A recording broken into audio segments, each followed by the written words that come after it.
Activity time.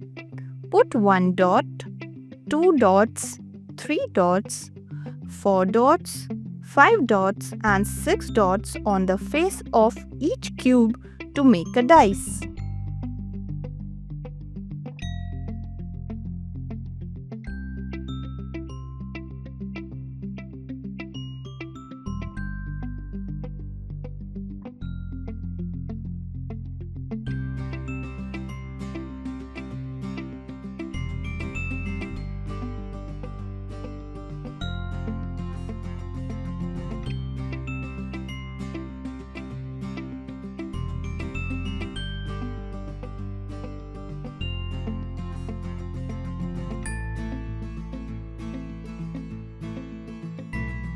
If you enjoyed the video, please like and share it with your friends.